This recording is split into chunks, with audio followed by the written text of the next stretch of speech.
छोटी छोटी कामं वाटतात, पण ती आवरायला पण कधी बराच वेळ घेतात. तर इथं सकाळी मी काय काय केलं सांगते.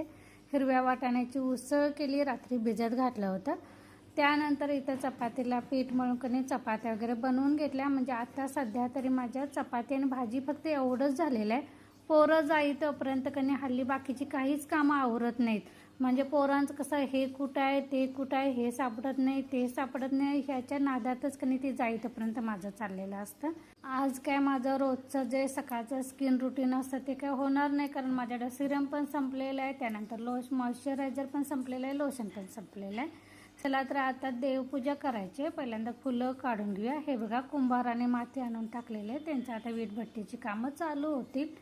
आणि आता माझ्याकडे कधी मोगऱ्याची पण थोडी थोडी फुलं लागायला चालू झालेले आहेत. आणि तुम्हाला कधी दाखवते अनंताचं पण फुल आता लागायला चालू झालेलं आहे.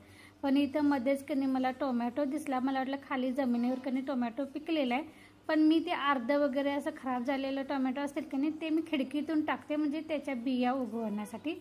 तर तो अर्धा टोमॅटो पडलेला होता. तर इथं अनंताचं एकच फूल मी काढून घेतलं, फक्त महादेवांसाठी.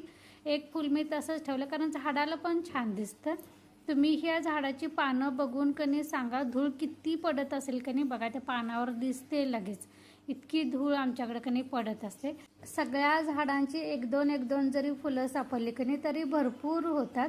इथं मी केस धुतले होते, टॉवेल अडकवलं होतं, पण ते सारखं ना पडत होतं. मग ते काढून ठेवलं आणि म्हटलं पिन लावायची, कारण अजून ओट्यावरचा पसारा तसाच पडलेला होता, तो आवरायचा होता. म्हटलं पहिल्यांदा कनी रात्रीची सकाळी थोडीशी भांडी लावून घेतली होती, थोडीशी राहिली होती दुधाची किटली वगैरे तळाची, तर ती लावून घेतली.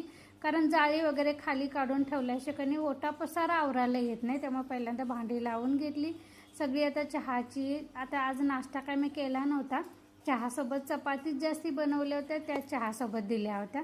सगळी भांडी गोळा करून ठेवली. त्यानंतर गावाकडून परवा पिठीचं दूध दिलं होतं बॉटलमधून, ती बॉटल पण घासून धुवून ठेवली होती.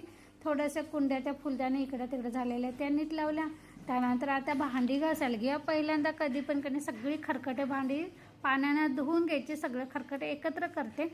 आता आमच्याकडं कसं पलीकडल्या काकूंचा गोबर गॅस आहे, मी ते गोबर गॅसमध्येच टाकायला देते. एक बादली ठेवली आहे, त्यामध्ये मी खरकटं टाकून येते, त्या कधी वेळ असेल तेव्हा घेऊन जातात. नाहीतर घुशी इतके ते होलं पाडतात कनी, आणि मग त्यात साप असण्याची पण कनी भीती असते, कारण सापांचे पण येणं जाणं कनी त्या होलातून असते. त्यामुळे मी शक्यतो कनी इकडे तिकडे खरकटं काही टाकत बसत नाही.